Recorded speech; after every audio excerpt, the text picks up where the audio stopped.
આજરોજ જય Siyaram charitable trust દ્વારા હનુમાન જયંતિ નિમિત્તે રેલીનું આયોજન કરવામાં આવ્યું હતું. આ મંડળ દ્વારા છેલ્લા 14 વર્ષથી શોભાયાત્રાનું આયોજન કરવામાં આવે છે.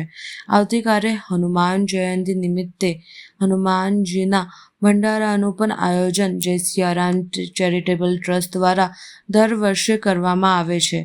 આજરોજ તેઓ દ્વારા શોભાયાત્રાનું આયોજન કરવામાં આવ્યું હતું.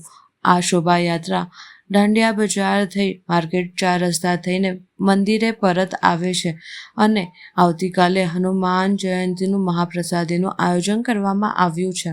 જય સિયારામ ચેરિટેબલ ટ્રસ્ટ દ્વારા 14મા વર્ષે મંગલ પ્રવેશ નિમિત્તે હનુમાનજી જન્મોત્સવ નિમિત્તે વડોદરા સંસ્કારી નગરીના નગરજનો માટે મહાપ્રસાદીનું આયોજન કરીએ છીએ.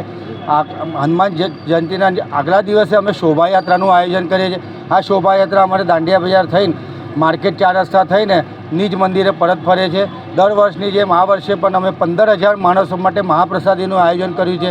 સૌ વડોદરા સંસ્કારી નગરીના સૌ ધર્મપ્રેમીને વિનંતી કરીએ છીએ કે આપ સૌ આવતીકાલે સાંજે 7 વાગે મહાપ્રસાદીમાં પધારજો. જી, તમારો પરિચય? પ્રદીપભાઈ ઈખે.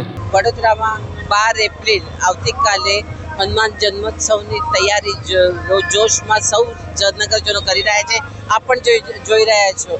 જય સિયારામ પરિવાર તરફે દર વર્ષે હનુમાન જન્મોત્સવના આગલે દિવસે હનુમાનની આખો નગરચર્યાએ હનુમાનજી નીકળે છે અને આપ જોઈ રહ્યા છો બધા જ નગરજનોના ભક્તો એની સાથે નગરચર્યાએ નીકળે છે. આ જય સિયારામ પરિવાર જે છે એ છેલ્લા 14 વર્ષથી ભંડારાનું આયોજન કરે છે. ખૂબ સારી રીતે હનુમાન જન્મોત્સવની ઉજવણી કરે છે. આપણા માધ્યમથી સૌ નગરજનોને હું આહ્વાન કરું છું કે આવતીકાલે ભંડારો જે રાખ્યો છે એ ભંડારામાં આપ પણ પ્રસાદી લેવા આવો અને હનુમાનજીના આશીર્વાદ લો. આપણા સૌ નગરજનોને હનુમાન જન્મોત્સવની ખૂબ ખૂબ શુભેચ્છાઓ આપણા તરફથી આપો.